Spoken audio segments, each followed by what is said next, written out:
Orange बगीचे और अनार बगीचे में जितने भी हमारे कल्चर हैं या बेसल डोज में जो भी हमारा न्यूट्रिएंट था सभी हम दे चुके हैं।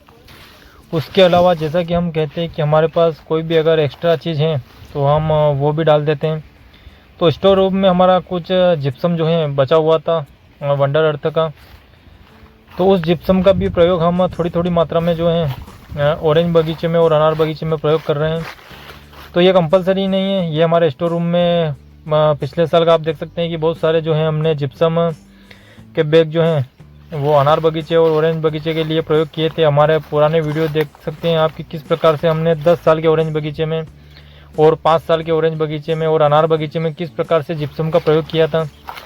तो उसके कुछ बैग जो हैं हमारे पास स्टोर रूम में पड़े थे, तो उनका अब थोड़ी थोड़ी मात्रा में जो है हम सभी बगीचों में जो है प्रयोग कर रहे हैं। वैसे आवश्यकता नहीं है, क्योंकि जितना हमें न्यूट्रिएंट देना था उतना वर्मी कंपोस्ट हो, गोबर खाद हो, हम दे चुके हैं और बगीचे में बिल्कुल भी आवश्यकता नहीं है। लेकिन हमारे पास कुछ बचा है तो हम उसका प्रयोग कर रहे हैं।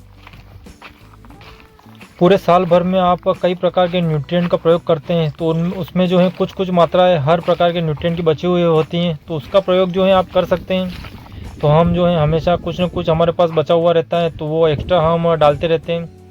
तो ये भी सबसे महत्वपूर्ण चीज़ है कि कोई भी न्यूट्रिशन है तो बगीचे में, अगर आपके बगीचे में फ्लोरिंग अच्छी हुई है, फल अच्छा है, तो न्यूट्रिएंट डालने में कोई भी जो है कमी नहीं रखें। जितना भी आपके पास खाद है तो उसका भी प्रयोग करें और भी अलग अलग चीज़ों का प्रयोग करें, क्योंकि फ्लावरिंग बगीचे में सबसे महत्वपूर्ण होती है। तो हमारे जो बगीचे हैं उनमें फ्लावरिंग बहुत ही बेहतरीन है। तो जो ऑरेंज में सबसे महत्वपूर्ण फ्लावरिंग ही होती है। फ्लावरिंग होने के बाद आपका लगभग सारा काम जो है पूर्ण हो चुका है। तो अब इस बगीचे की हेल्थ हो या कोई भी क्वालिटी हो, ये बनाना आपके हाथ में रहता है। और सबसे महत्वपूर्ण रहता है कि इस बगीचे की हेल्थ किसी भी कारणवश नहीं बिगड़े। तो ये बात जो हम कई बार बोलते रहते हैं कि पिछली बार भी इस बगीचे में किस प्रकार का फल था, आप पुराने वीडियो जाकर देख सकते हैं।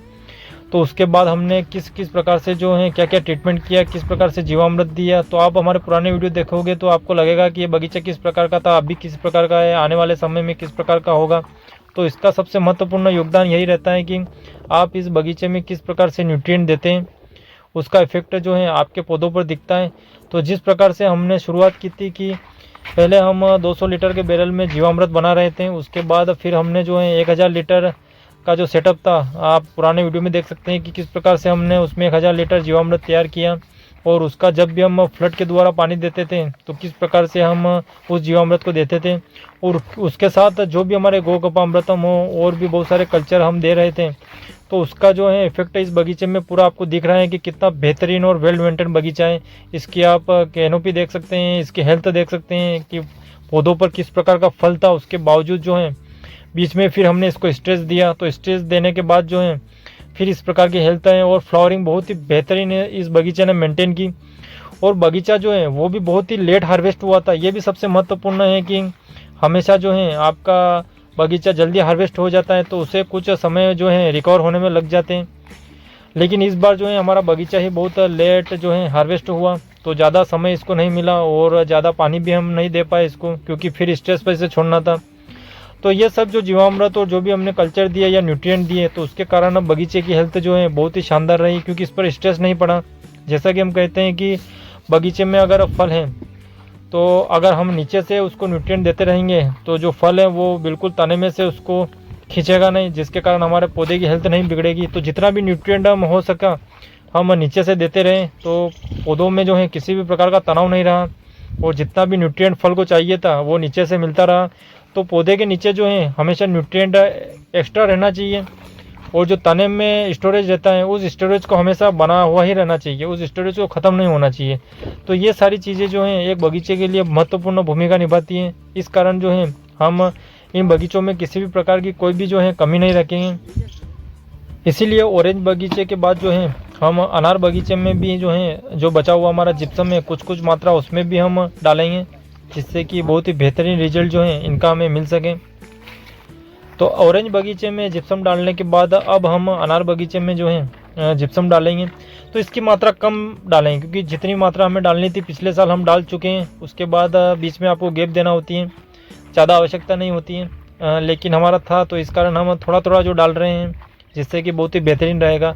तो सबसे पहले हमने अनार में गोबर खाद डाला और वर्मी कंपोस्ट डाला।